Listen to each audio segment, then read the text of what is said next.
Operation عزم استحکام، عمران خان کا حکومتی آل پارٹیز کانفرنس میں شرکت کا اعلان۔ عدالت میں پیشی کے موقع پر میڈیا سے گفتگو کرتے ہوئے سابق وزیر اعظم اور بانی chairman P T I Imran Khan نے آپریشن عزم استحکام پر آل پارٹیز کانفرنس میں شرکت کا اعلان کر دیا۔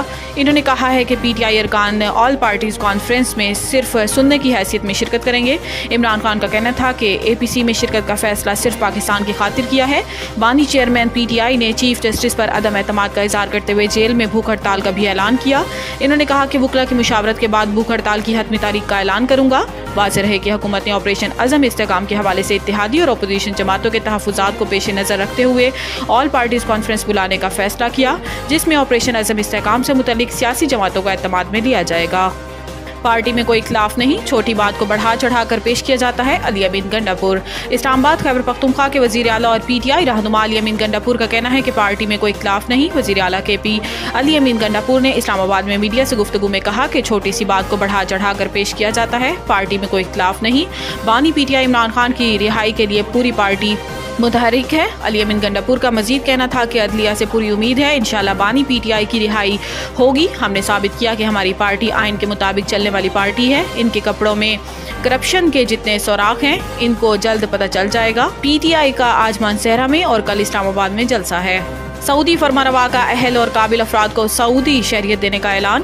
غیر ملکی خبر رساں ادارے کے مطابق شاہ سلمان نے متعدد شعبوں میں اہل اور قابل افراد کو سعودی شہریت دینے کا اعلان کیا ہے۔ شاہ سلمان کے جاری شاہی فرمان میں سائنسدانوں، طبی ماہرین، محققین، انوویٹرز، کاروباری افراد اور منفرد صلاحیت و مہارت کے حامی ممتاز ہنرمندوں کو سعودی شہریت دینے کا حکم جاری کیا گیا ہے۔ شاہی فرمان کا مقصد وین 2030 کے مطابق پرکشش ماحول کو بڑھانا، غیر معمولی تخلیقی ذہنوں کو متوجہ کرنا، سرمایہ کاری اور ترقی میں حصہ ڈالنے کی حوصلہ افزائی کرنا ہے۔ محرم الحرام کے دوران سوشل میڈیا کی بندش کی درخواست مسترد۔ ذرائع وزارت داخلہ کے مطابق صوبوں کی جانب سے محرم الحرام کے کچھ ایام میں سوشل میڈیا کی بندش کی سفارش کی گئی تھی، جسے وفاقی حکومت نے مسترد کر دیا۔ ذرائع کا کہنا ہے کہ سوشل میڈیا اپلیکیشنز بند نہیں ہوں گی۔ محرم الحرام میں سیکیورٹی کو فل پروف اور مزید فعال اور مؤثر بنایا جائے گا۔ ذرائع کے مطابق محرم میں موبائل سگنلز بھی ان مقامات پر بند ہوں گے جہاں جلوس اور مجالس ہوں گی۔ واضح رہے کہ محرم الحرام کے دوران مختلف صوبوں کی طرف سے 6 اپلیکیشنز کو 6 سے 11 محرم تک بند رکھنے کی سفارش کی گئی تھی۔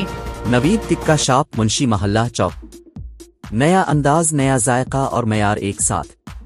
نوید ٹکا شاپ اپنا پیغام دیتے ہیں، ریٹ وہ جو ہر کسی کی پہنچ میں۔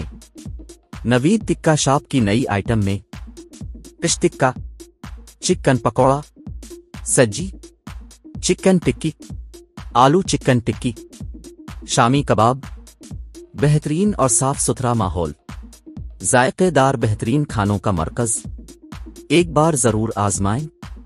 نوید ٹکا شاپ، منشی محلہ چوک، مندی بہاؤدین۔